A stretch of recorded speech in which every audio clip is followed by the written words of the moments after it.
La véritable connaissance de la liberté. Chaque être humain est né pour découvrir son don et devenir un leader. Et le moment de la vérité, c'est celle que tu vas entendre maintenant. À toi, l'âme puissante qui m'écoute en ce moment, ce que tu vas entendre maintenant n'est pas simplement un message, c'est une révélation. Alors prenez des notes, s'il vous plaît. Si tu l'acceptes, ce podcast serait comme une clé pour ouvrir les chaînes invisibles qui te maintiennent dans l'ignorance de ta grandeur. Ce message est une lumière pour ceux qui ont marché trop longtemps dans l'ombre de la religion, du doute, de l'échec, de la peur. Attention, je n'ai pas dit que tu aurais 10 millions, mais tu aurais ce qui surpasse l'argent, le travail et le matériel.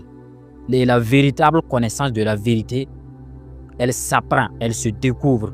En tant que tu ne découvres pas la vérité sur Dieu, sur toi-même et sur ta place dans l'univers, tu seras toujours esclave d'un mensonge que tu crois être une vérité.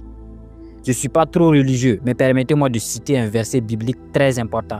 Jean chapitre 8, verset 32 qui dit que vous connaîtrez la vérité et la vérité vous rendra libre. Mais voici ce que beaucoup ne disent pas. Ce n'est pas n'importe quelle vérité qui libère. C'est la vérité que tu expérimentes, pas celle que tu récites. Pose-toi cette question. Est-ce que ce que tu crois t'élève ou t'enterre? Est-ce que ce à quoi tu crois aujourd'hui t'élève ou te maintient toujours dans une médiocrité? Tant que ta vérité vient d'un dogme imposé et non d'une rencontre personnelle avec Dieu, tu vis dans une prison dorée. Alors qui est l'homme? Qui es-tu? Que veux-tu? Qu'est-ce que tu veux? Je me rappelle bien dans un livre, je dirais religieux, où j'ai lu un passage qui disait que Dieu a demandé à une femme et à ses enfants, mais qu'est-ce qu'ils veulent? C'est-à-dire qu'ils ont effectué une demande envers Dieu et lui, à son retour, leur demande, mais qu'est-ce qu'ils veulent? C'est-à-dire qu'ils ne savaient pas ce qu'ils veulent. Donc, plusieurs personnes se fixent des objectifs sans savoir qu'est-ce qu'ils veulent, quel est leur but et qui est l'homme. Tu n'es pas né pour suivre, tu es né pour dominer. Il t'a créé un leader, pas un suiveur. Il n'a jamais dit que l'homme soit adoré, aveugle.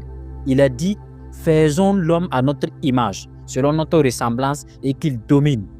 Retiens ceci, tu n'es pas né pour souffrir, mendier, quemander, plaire aux autres, te conformer, avoir peur. Tu es né pour découvrir ton don, libérer ton génie et transformer le monde autour de toi. Ton problème, ce n'est pas le diable. Ton problème, c'est ton ignorance. Le don est la mission.